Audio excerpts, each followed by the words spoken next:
ইনকিলাব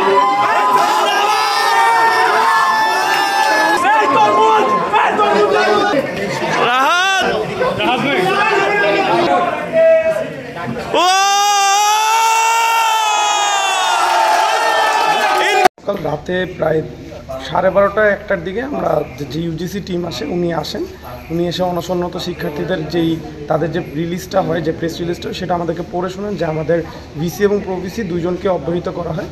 এরপরে উনি নিজের হাতে অনশনরত শিক্ষার্থীদের অনশন ভাঙেন এবং তারপরে আমাদের শিক্ষার্থীরা আনন্দ মিছিল করে।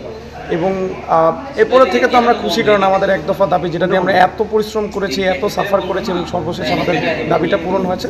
সেটার জন্য দেশবাসীকেও ধন্যবাদ, কারণ পুরো দেশবাসী ছিল, অনেকগুলো ইউনিভার্সিটি আমাদের সাথে সংহতি প্রকাশ করেছে। শুধু তাই না, আমরা দেখেছি তারা আমাদের জন্য অনশন পর্যন্ত করেছে। তো তাদের সবাইকে ধন্যবাদ। ইউজিসি থেকে যে কমিটিটা আসছিল, সেই কমিটির যে হেড ছিল তানজিম স্যার, ঢাকা ইউনিভার্সিটি, তারপরে বুয়েটের প্রফেসর ছিল সিএসি, তো ওনারা এসে আমাদেরকে জানাইছেন, এমনকি যে লিখিত কাগজটা ওটা পড়ে শোনাইছেন আমাদেরকে।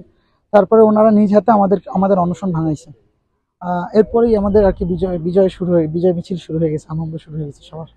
মানে দেখেন 65 দিন আন্দোলন এবং এর পরবর্তীতে 58 ঘন্টা অনশনের পর মানে এরকম একটা নিউজ পাওয়ার পর আসলে আমার আসলে আমি আনন্দ আমার ভাষায় প্রকাশ করতে পারতেছি না। মানে ইট ওয়াজ আনবিলিভেবল। আসলে আমাদের কিন্তু যে 18 তারিখে যে বর্বর হামলাটা হয়েছিল, এই পরিপ্রেক্ষিতে কিন্তু আসলে আমাদের 5 দফার সাথে 6 নম্বর দফাটা অ্যাড হয়, যে আমরা ভিসি, প্রভিসি এবং জেএসডব্লিউ পদত্যাগ চেয়েছিলাম। কিন্তু আমরা ভেবেছিলাম হয়তো প্রথম 5 দফা যদি একদম সম্পূর্ণভাবে পূরণ করা হয়, তাহলে আমরা টিচারদের সাথে বসে একটা নেগোসিয়েশনে আসবো। কিন্তু আসলে আমাদের ভিসি স্যারের পক্ষ থেকে যে ধরনের অ্যাপ্রোচগুলো নেওয়া হয়েছে, সেগুলো টোটালি একটাও স্টুডেন্ট ফ্রেন্ডলি ছিল না, যার কারণে আমরা বাধ্য হয়ে এক দফাতে আসি। এবং আমাদের কিন্তু শেষ দফা মানে শেষ কর্মসূচি হিসাবে আমরণ অনশনে ডাক দেওয়া হয়। আমরা প্রায় 58 ঘন্টার মতো অনশনে ছিলাম। আমরা সবসময় আর কি স্টুডেন্ট বান্ধব ক্যাম্পাস চাই।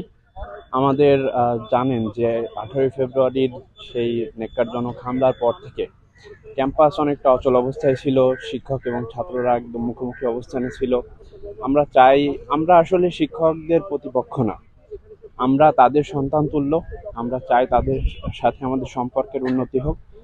এখন আশা করতেছি নতুন যে অ্যাডমিনিস্ট্রেশন আসবে, তারা শিক্ষক এবং ছাত্রদের সম্পর্ক আর কি শিথিলে সাহায্য করবে। আশা করতেছি সুন্দর এবং একটা সহমর্মিতামূলক একটা ক্যাম্পাসের আশা করতেছি আমরা। অনুভূতিটা ভালো। আমাদের গিয়ে দীর্ঘ সেই 2 মাস বেশি সময় হয়ে গেছে। আমরা আমাদের যেই দাবি দাওয়াগুলো ছিল, সেগুলোর জন্য গিয়ে আমাদের 2 মাস ধরে গিয়ে এগুলো ব্যক্ত করা লাগছে। বিভিন্ন সময় আমরা গিয়ে প্রধান উপদেষ্টা, শিক্ষক উপদেষ্টা সহ গিয়ে আমাদের শিক্ষক মন্ডলীর কাছে, সবার কাছে গিয়ে চেয়েছিলাম। অবশেষে আমাদের দাবি পূরণ হয়েছে। সব দিন অনুভূতি। আমরা 75 দিনের মতো আন্দোলন করেছি, আর 58 ঘন্টার মতো দীর্ঘ অনশন শেষে এই সংবাদ পাওয়ার পর এখন আমি ঘুমাইতে যেতে পারিনি আর কি। তো আমরা সামনে আমাদের ফার্স্ট প্রায়োরিটি যত দ্রুত সম্ভব আমরা যে দাবিগুলো জানিয়েছিলাম ওগুলো পূরণ, এবং ক্লাস পরীক্ষায় যত দ্রুত ফেরা যায় সেটা। এরপর পরবর্তী শিক্ষকদের সঙ্গে বা যারা বাকি রাখেন সব সঙ্গে আলোচনা করে জানানো।